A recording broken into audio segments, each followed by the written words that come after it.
Hi guys, it's Gareth here, aka Ricky, and welcome to my Friday vlog. Now, this Friday vlog is going to be different than the other ones because I haven't done one in a while, and basically I'm going to explain why rather than describe my entire week or 3 weeks or whatever it's been since the last one. So I've got no phone, as you can see, so I'm not reading this any script, I'm just going to come from my mind. Basically, the reason there's been no real videos of any kind is because I've not been myself. I've not been for a while. Since about November when I was really ill, and though I recovered from the illness, I think mentally I didn't recover. I think all the travelling to, well, there's a number of reasons why I wasn't myself, why I'm not feeling myself. I feel a lot better now. I mean, because I've talked to a lot of people, I've done things, you know, I've changed the way I'm doing my life, and stuff like that. So basically, the things that were getting me down, I explain what I've done to change them, and basically, this is going to be the vlog this week. There's not going to be any updates or anything like that, okay? So, first thing that was getting me down was travelling to Manchester. Now, don't get me wrong, Manchester's a good city and there's good people there, but I was going there and I was basically spending nights in hotel. Yes, I could go to a gig every night if I wanted when I was there, but you can't afford to keep doing that, you know? And the indetermination of how long it was going to be for, you know, it was like, was this going to be a permanent thing for the rest of my time working for this company, or was it going to be a new thing? I didn't know. So I was kind of a little depressed about that, and that was giving me anxiety. It got to the point of anxiety about that. Got so bad that I was throwing up every morning I had to be down in Manchester. And so, you know, I was like, wake up, I'm going to Manchester, we're going to have to be sick. So it got really bad. Like, so I talked to a few people, they said I should go and talk to my work and talk to a doctor. So I've talked to my work, and we're going to reduce the amount of time I'm going to be down in Manchester because there's no real need for me to be down there as much as I am. So that's going to starting next week. I'm going down there 2 days next week, and slowly but surely we'll phase out so I don't have to be down there every week. But I still will have to go down there. So that's hopefully improving. The second thing, obviously, about the going to see the doctor. I've made an appointment. I haven't seen a doctor as of yet. I've made an appointment. So on, was it the 28th, is it?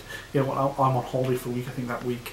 So I'm going to go and see a doctor's then and see about possibly going on to medication. I haven't done medication for my anxiety before, so that'll be something new. So I'm going to go and talk to him about that. Other things that have upset me, basically, or currently, basically, I moved up here with the thought that I would hang out with my friends that I had up here. That kind of hasn't happened. It kind of hasn't. Basically, the people I was thinking that were my friends I'd hang out with, that kind of didn't happen. Basically, to put a short story on it, basically, these people I thought were going to be really good friends of me and mine, but actually it turned out they were just like acquaintances. So I came up here and it's like, okay, fair enough. But through them, I made quite a lot of other friends who I class as my friends. So I've been hanging out with them, and I've been hanging out with them a lot recently, and I've not been going to gigs by myself, and that's cheered me up quite a lot. I mean, that was the other problem with being down in Manchester. Fuck it, we'll go on to it now. The other problem with me being in Manchester was that when I was going to gigs down there, I was going by myself, and when I go to gigs here in Glasgow, I didn't realise how good this was. That I'd run into people that I knew and I'd just chat to them. Doesn't matter what gig it was, doesn't matter big or small, there'd be someone that I would know and I could like have at least a 5-minute conversation with. But when I was down in Manchester, that wasn't the case. Generally, a lot of the gigs I go to the gig and I wouldn't see anyone. And it's surprising how much just seeing a friendly face makes a complete difference to a gig. Just being able to see someone and go, hi, how you doing? I mean, I think this hit home for me when I went to see Tonight Live in Glasgow, because basically I spent the whole week hanging out with the people who were my friends.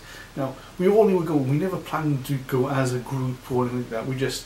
We all were just going to the gig, and we all just kind of became a group and hung out together. And it was just, for me, it was probably one of the best gigs just because of that reason. Not to say that the gig was bad or anything. The gig was great actually, but just being able to hang out with people, and that's when I realised that was an issue for me. I'm doing things about it now. If I'm going to a gig somewhere else, I'll try to invite people, try to ask people to come along, so I'm not going by myself. I mean, it's alright if I'm there and there's people I know, or even if I know the people in the band, it's kind of alright. But it's kind of that's kind of got grated at me, you know, just going out of the house has been a problem. Which leads on to another point. I have this problem where I isolate myself on purpose. I mean, I keep moving cities, I keep moving places I live. So basically, I cut myself off from a group of people. You know, I try to keep staying in contact. I do as well via Facebook, but I kind of just try to isolate myself. So I'm self-dependent. So basically, I don't rely on anyone, and no one relies on me. And basically, I can go a whole weekend without leaving this house or this flat I live in here. You know, I can quite happily do that. Like, not to say that other people don't do that. That's fine, but they generally have someone living with them, or they're with someone. You know, and the way I put it is, before, I didn't feel I had someone I could pick up the phone to, call and go, hey, yeah, I need a coffee or a beer, can you meet up with me? And they go, yes, no problem. Here in Glasgow I have that, and I've done it once or twice. But I personally put myself in a situation where I am isolated, and I'm not, you know, I don't see people every day, especially the Manchester thing makes it worse. But I purposely put myself in a situation where I don't have to talk to people if I don't want to. Now, that's a bit of the introvert in me, but I am a bit of an extrovert as well, because I like coming to gigs, I like getting drunk, and I like partying, you know, and all that stuff. But yeah, so that's one of my problems, and that's one of the things I think I need to talk to someone about trying to get over that anxiety, that introvert in me. And one of the major things is I'm not a confrontational person. I don't like confrontation, I'll be honest with you. Yeah, there have been times when I'll just snap, or I will be confrontational. Yeah, you know, everyone's like that at times, but I tend to avoid confrontation if I can. Now, someone I thought was my friend, who's no longer my friend, basically, a situation with him arose, which has been going on now for over a year.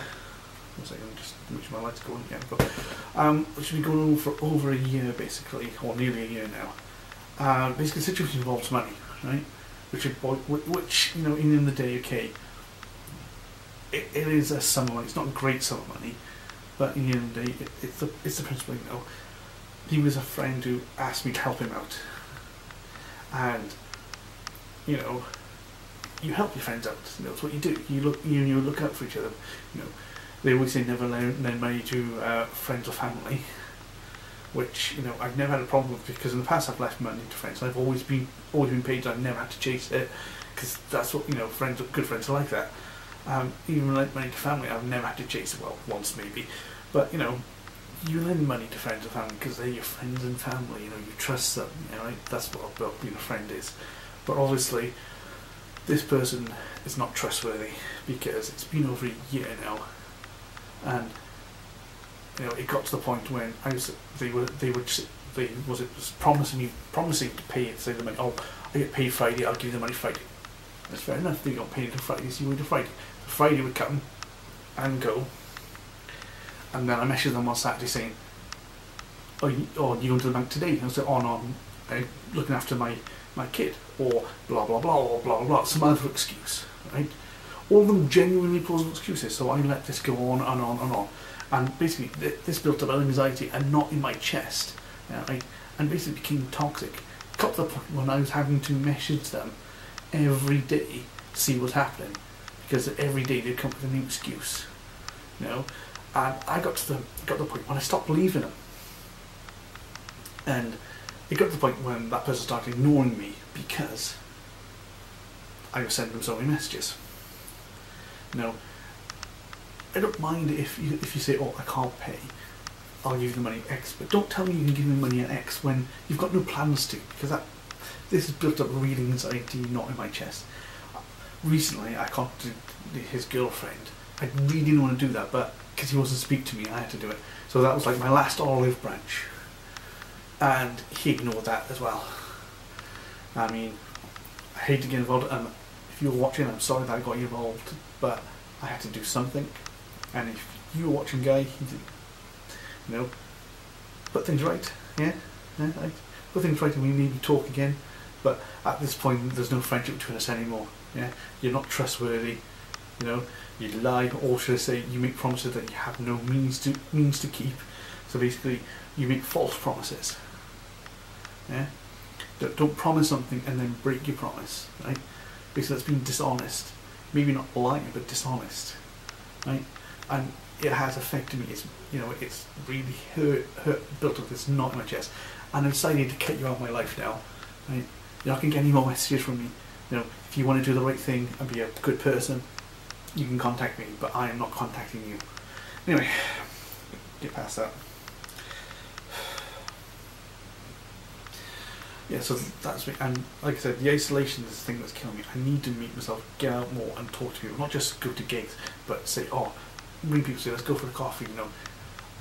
I will have to be that friend that invites people, because I don't generally get invited to do things. And I know that. But I should start messaging people, texting them, just saying, look, I'm doing this, come for a coffee. But the other thing that's got, the reason why there's been no videos is because I was ill, I'd rather go to sleep rather than doing reviews and stuff. So they've all piled up. Then I had my work was piling up, and then also YouTube was piling up. So I decided to cut something out, and I cut out YouTube. I also cut out doing some reviews. I just decided I'm just not going to type them up. I'm just going to leave them and not do them. But I'm going to catch up with the ones I've still got to do, and interviews that I've got to type up, so I'll do them, because they're ones that are important and I need to do them. So once I call up and everything's done, I'll be great, I'll be happy. At work, I'm up to date with my work now. I'm on top of my work side of things, so that's good. And so I'm going to start doing YouTube videos, hence this video. So yeah, this is just to say that basically the reason why I've been absent is because I've not been me. Well, I've been me, but not the me I like. And I'm now getting back towards that situation, and thanks to those people who listened and talked to me about this, and thanks to the people who gave me advice. You guys know who you are. I just want to say thank you. Anyway, I've been Gareth, aka Rookie, and as always guys, have fun.